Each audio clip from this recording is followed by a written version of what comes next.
एक पहाड़ी के नीचे रामगढ़ नाम का एक गांव था। गांव के सारे जानवर हरी घास खाने के लिए सुबह उसी पहाड़ी के ऊपर बसे जंगल में जाते और शाम होते होते घर वापस आ जाते थे। हर दिन की तरह लक्ष्मी नाम की एक गाय अन्य गायों के साथ उसी पहाड़ी के जंगल में घास खाने के लिए गई थी। वह हरी घास खाने में इतनी ज्यादा प्रसन्न थी कि वह कब एक शेर की गुफा के पास पहुंच गई, उसे पता भी नहीं चला। शेर अपनी गुफा में सो रहा था और वह पिछले 2 दिनों से भूखा भी था। जैसे ही लक्ष्मी शेर की गुफा के पास पहुंची, गाय की खुशबू से शेर की नींद खुल गई। वह शेर धीरे धीरे गुफा से बाहर आया और गुफा के बाहर गाय देखकर खुश हो गया। शेर ने मन ही मन सोचा कि आज उसकी 2 दिनों की भूख मिट जाएगी। वह इस तंदुरुस्त गाय का ताज़ा मांस खाएगा और यह सोचकर उसने एक तेज दहाड़ लगाई। लक्ष्मी शेर की दहाड़ सुनकर डर जाती है। जब वह अपने आसपास देखती है तो वहाँ दूर दूर तक उसको कोई भी दूसरी गाय नहीं दिखी। जब वह हिम्मत करके पीछे मुड़ी तो उसे सामने शेर खड़ा हुआ दिखाई दिया। उस शेर ने लक्ष्मी को देखकर फिर से दहाड़ लगाई है और लक्ष्मी से कहा, मुझे 2 दिनों से कोई शिकार नहीं मिल रहा था, मैं भूखा था, शायद इसलिए भगवान ने मेरा पेट भरने के लिए तुझे मेरे यहाँ पर भेजा है। आज मैं तुझे खाकर अपनी भूख मिटा लूंगा। शेर की बात सुनकर लक्ष्मी डर जाती है।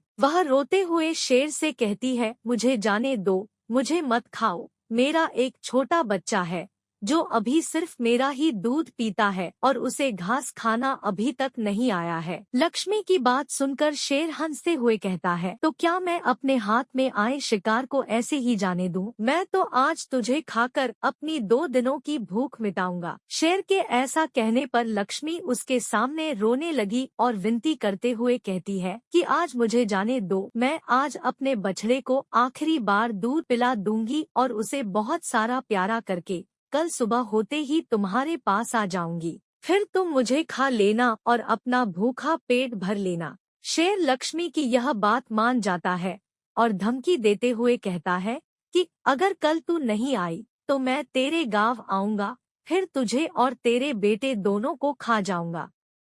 लक्ष्मी शेर की यह बात सुनकर खुश हो जाती है और शेर को अपना वचन देकर गांव वापस चली जाती है। वहां से वह सीधे अपने बछड़े के पास जाती है, उसे दूध पिलाती है और बहुत सारा प्यार करती है। फिर बछड़े को शेर के साथ हुई सारी घटना बताती है और कहती है कि उसे अब अपना ख्याल खुद ही रखना होगा।